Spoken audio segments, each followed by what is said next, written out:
जय हिंद। का हाल चाल है हो छुआ लोगिन।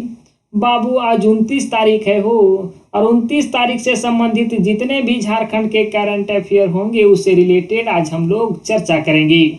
उससे पहले आप लोग के मन में एक संदेह बना हुआ रहता है बाबू कि पढ़ें तो पढ़ें क्यों, ये नियोजन नीति ही क्लियर नहीं है। तो आपको हम सूचित कर देना चाहते हैं बाबू कि नियोजन नीति बन करके तैयार है। अगली कैबिनेट की बैठक में ये नियोजन नीति धरातल पर लाई जाएगी, या उससे पहले भी आपको सूचित किया जा सकता है। लेकिन हाँ, ये नियोजन नीति बन करके तैयार है। तो अब पढ़ना स्टार्ट कर दें। ध्यान आपको ये भी रखना है, भड़कना नहीं है बाबू। अब इतना दिन आपने तैयारी किया, अब आपको छोड़ना तो है नहीं, और छोड़ना उचित माना भी नहीं जाएगा। आप अपने ज़िंदगी के साथ खेलेंगे अगर आप छोड़ देते हैं तो, क्योंकि फिर आपके पास समय नहीं है कि कई दूसरे स्टेट की भी आप तैयारी कर पाएँ। या तो आपका फोकस यहाँ बना हुआ है, इस पर कमांड आपकी बनी हुई है, तो आप इसी को टारगेट किए हुए हैं, तो आपको जॉब भी यहीं लेनी है, ऐसा आप तय करके चलिए। जय हिंद। का हाल चाल है हो छुआ लोगिन। बाबू आज 29 तारीख है हो, और 29 तारीख से संबंधित जितने भी झारखंड के करंट अफेयर होंगे हम लोग इस वीडियो के माध्यम से देखेंगे। आपके मन में एक हमेशा प्रश्न रहता है बाबू कि पढ़ें तो पढ़ें क्यों, जब नियोजन नीति यहाँ तैयार नहीं है तो एग्जाम कब होगा। बाबू नियोजन नीति बन करके तैयार है। अगली कैबिनेट के बैठक में आपको ये नियोजन नीति कह सकते हैं कि धरातल पे लाई जाएगी, या आपके समक्ष लाया जाएगा, या उससे पहले भी लाया जा सकता है। आप ऐसे ये कंफर्म है कि नियोजन नीति बन करके तैयार है। आप पढ़ना स्टार्ट कर दीजिए, क्योंकि 2023 में आपकी नियुक्ति 100% होगी। 2023 में आपकी नियुक्ति होगी ही होगी, और जितने भी वैकेंसियां हैं सारी वैकेंसियां पे नियुक्ति होगी, तो आपको हड़बड़ाने की कोई आवश्यकता नहीं है। अब ये मान करके चलिए कि जब आए नियोजन नीति और जब एग्जाम हो, मतलब 2023 में क्लियर होगा ही होगा, मतलब जब हो तो आपका एक सीट वहाँ रखा हुआ। इस प्रकार से आप तैयारी करके चलेंगे। बाकी नहीं फॉर्म आते जाएगा, आपका तैयारी नहीं रहेगा तो फिर क्या फायदा। अब मजबूत अपने आप को बना लीजिए ना, उसके बाद ये सरकार की काम है, वो देगी ही देगी। 1 महीना लेट करे, 2 महीना लेट करे, 5 दिन लेट करे, 10 दिन लेट करे, देना तो है। आप अपने आप को सिर्फ मजबूत यहाँ कीजिए। नियोजन नीति बन करके तैयार है, ये तो कंफर्म है। बस अगली कैबिनेट की बैठक में आपकी नियोजन नीति सौंप दी जाएगी। पहला प्रश्न, आज का पहला प्रश्न है बाबू। इससे पहले हम आपको बता दें कि इस वीडियो के डिस्क्रिप्शन में एक व्हाट्सएप का लिंक दिया जा रहा है बाबू। व्हाट्सएप ग्रुप का लिंक दिया जा रहा है। कभी कभी क्या होता है कि टेलीग्राम पे पीडीएफ नहीं जा पाता है ना, कुछ टेक्निकल इशू आ जाते हैं, तो आपको व्हाट्सएप पे भी इसका पीडीएफ दे दिया जाएगा। लेकिन हाँ, हर बार व्हाट्सएप पे नहीं दिया जाएगा, आपको टेलीग्राम चैनल ज्वाइन कर लेना है। टेलीग्राम चैनल का लिंक आपको इस वीडियो के डिस्क्रिप्शन में मिल जाएगा, और व्हाट्सएप का भी लिंक आपको इस वीडियो के डिस्क्रिप्शन में मिल जाएगा। तो दोनों व्हाट्सएप पे भी आप ज्वाइन हो जाएंगे और टेलीग्राम चैनल पे भी आप ज्वाइन हो जाएंगे। आज का पहला क्वेश्चन है बाबू, आप इसे ध्यान से देखेंगे कि झारखंड के किस तीरंदाज खिलाड़ी को टारगेट ओलंपिक पोडियम योजना टॉप्स में शामिल किया गया है। क्वेश्चन 2 बार पढ़ेंगे, उसी के क्रम में अगर आपको जवाब आता होगा तो कमेंट सेक्शन में आप बताएंगे। झारखंड के किस तीरंदाज खिलाड़ी को टारगेट ओलंपिक पोडियम योजना टॉप्स में शामिल किया गया है। ऑप्शन ए है दीप्ति कुमारी, ऑप्शन बी है दीपिका कुमारी, ऑप्शन सी है संहिता मुर्मू, ऑप्शन डी है सोनी कुमारी। इसका सही जवाब है बाबू दीप्ति कुमारी। इसका सही जवाब है दीप्ति कुमारी, और दीप्ति कुमारी से संबंधित कुछ हम लोग जानकारी भी प्राप्त कर लेते हैं। दीप्ति कुमारी कहाँ की रहने वाली है। देखिए, झारखंड के जोन्हा गांव की ये लड़की है जो दीप्ति कुमारी है।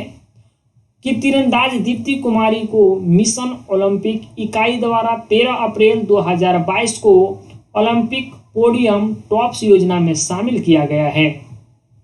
इसके तहत दीप्ति को तीरंदाज के उपकरण खरीदने के लिए, मतलब तीरंदाज का सामान खरीदने के लिए 3.18 लाख रुपये की राशि उपलब्ध कराए जाएंगे। किनको? तो दीप्ति कुमारी को। अगला क्वेश्चन है, हाल ही में ओरमांझी स्थित भगवान बिरसा मुंडा जैविक उद्यान में पिछले 1 माह में 6 लोमड़ी की मौत हो गई। इसकी मुख्य वजह है, बताओ भाई। मैंने यहाँ कह रहा है कि हाल ही में ओरमांझी स्थित भगवान बिरसा मुंडा जैविक उद्यान में पिछले 1 माह में 6 लोमड़ी की मौत हो गई, मतलब 6 लोमड़ी मर गया है ना, मर गया। तो बताओ मर गया तो उसका मेन कारण क्या था, मेन वजह क्या था कि मर गई? लोग निमोनिया के कारण, सीडबी वायरस के कारण, बुखार के कारण या सर्दी के कारण लोमड़िया सब मर गया लोग। तो इसका सही जवाब होगा बाबू सीडबी वायरस के कारण। देखिए वर्तमान में इसकी जांच इंडियन वेटनरी रिसर्च इंस्टीट्यूट में चल रही है। इनकी जो जांच है कैसे मरल था तो जांच चल ही रही है ना। हालांकि ये पता चला है कि सीडबी वायरस के कारण मरी हुई। आशंका लगाई जा रही है कि जानवरों में कैनिन डिस्टेम्पर वायरस CDV की आशंका है। जांच में ही पता चला है कि DV वायरस के बारे में ही पता चला है। अगला क्वेश्चन है कि आयुष्मान योजना के तहत देश भर में आंखों की सबसे ज्यादा सर्जरी किस राज्य में हुई है? आयुष्मान जो नहीं कार्ड था, तो वही आयुष्मान योजना के तहत जो सबसे ज्यादा, पूरे भारत में आयुष्मान योजना था ना बाबू, तो यही कह रहा है कि पूरे भारत में सबसे ज्यादा कौन स्टेट में उस आयुष्मान योजना के तहत आंख का इलाज हुआ है? झारखंड में हुआ है, उत्तर प्रदेश में हुआ है, छत्तीसगढ़ में हुआ है या उड़ीसा में हुआ है? झारखंड का करंट अफेयर है, झारखंड में हुआ है ना। वित्तीय वर्ष 2021-22 के दौरान देश भर में आंखों की बीमारियों से संबंधित सबसे अधिक ऑपरेशन झारखंड राज्य में हुई है। और वही आयुष्मान योजना के तहत राज्य में कुल 1 लाख से अधिक मरीजों के ऑपरेशन हुई है। बताओ बाबू, राज्य में कुल 1 लाख से अधिक मरीजों की ऑपरेशन आपकी 21-22 में हो गई। खाली अखिया का मने आदमी मरीज इतना है। अगला क्वेश्चन है कि शिक्षा विभाग द्वारा राज्य के कितने पंचायतों को 0 ड्रॉप आउट करने का लक्ष्य रखा गया है? 100, 1500, 100, 500, 1000 या 2000? यही क्वेश्चन ये एक बार और आप लोग सुनने की कोशिश करेंगे बाबू कि शिक्षा विभाग द्वारा राज्य के कितने पंचायतों को 0 ड्रॉप आउट करने का लक्ष्य रखा गया है। ध्यान रहे, कोई नया स्टूडेंट है तो आप 6 बजे यहाँ इस चैनल पे आ जाइएगा बाबू। 6 बजे सुबह द यूनिक क्लासेस के यूट्यूब चैनल पे आपको सुबह 6 बजे आ जाना है। आपको प्रतिदिन 6 बजे क्लास करंट अफेयर के मिल जाएंगे। इसका सही जवाब होगा बाबू, इसका सही जवाब होगा 1000। कोविड-19 के कारण, मतलब कोरोना के कारण पिछले 2 वर्षों से विद्यालय बंद थे तथा अभियान भी बंद था। उसके लिए जो अभियान चलाया जा रहा था वो अभियान भी बंद था। राज्य में अब तक 1828 पंचायत को 0 ड्रॉप आउट घोषित किया गया है। 1828 पंचायतों को 0 ड्रॉप घोषित किया गया है। अगला प्रश्न आपके सामने है, बिरसा मुंडा एयरपोर्ट के नए निदेशक कौन नियुक्त किए गए हैं? बिरसा मुंडा एयरपोर्ट जो रांची में है बाबू, उस एयरपोर्ट के निदेशक किसे नियुक्त किया गया है? मनोज कुमार को, राकेश सिन्हा को, KL अग्रवाल को या अनिल कुमार को? इसका सही जवाब होगा KL अग्रवाल को। बाबू KL अग्रवाल से संबंधित कुछ आप जानकारी याद रख लेंगे। KL अग्रवाल 17 अप्रैल 2022 को नियुक्त किए गए हैं बिरसा मुंडा एयरपोर्ट पे निदेशक के रूप में। इसके पहले जो थे KL अग्रवाल, वो भोपाल के एयरपोर्ट निदेशक के पद पे कार्यरत थे। इसके पहले वो भोपाल के एयरपोर्ट पे वही निदेशक के तौर पे कार्यरत थे। अगला क्वेश्चन है कि सोशल मीडिया ट्विटर पे सबसे अधिक झारखंड से लोकप्रिय नेता कौन है। मतलब यही है कि ज्यादा समय कौन देता है ट्विटर पे, झारखंड का कौन ऐसा नेता है जो सबसे ज्यादा ट्विटर पे अपना टाइम बर्बाद करता है, मतलब एक्टिव रहता है। इसका सही जवाब होगा हेमंत सोरेन जी का, कि वही स्टूडेंट को का जिंदगी बर्बाद कर रहा है, क्या कि सारा समय यहाँ ट्विटर को दे रहा है। तो इसका जवाब सही यही होगा। बन्ना गुप्ता, जगन्नाथ महतो या सीता सोरेन, तो आपको बताइए दिए हैं कि वही होंगे। इनका वर्तमान में, हालांकि अब तो बढ़ ही हो गया है, वर्तमान में अभी कुछ आपको ज़्यादा दिखता होगा, यहाँ 8.95 लाख फॉलोवर हैं इसके अभी। अगला क्वेश्चन है कि हाल ही में झारखंड की उज्ज्वला ज्योति का निधन हो गया है। बाबू, हाल ही में झारखंड की उज्ज्वला ज्योति का निधन हो गया है, वह कौन थी? क्या वो साहित्यकार थी, क्या वो लेखिका थी, क्या वो संगीतकार थी, या क्या वो कवित्री थी? बता भैया वो क्या थी? तो वो कवित्री थी।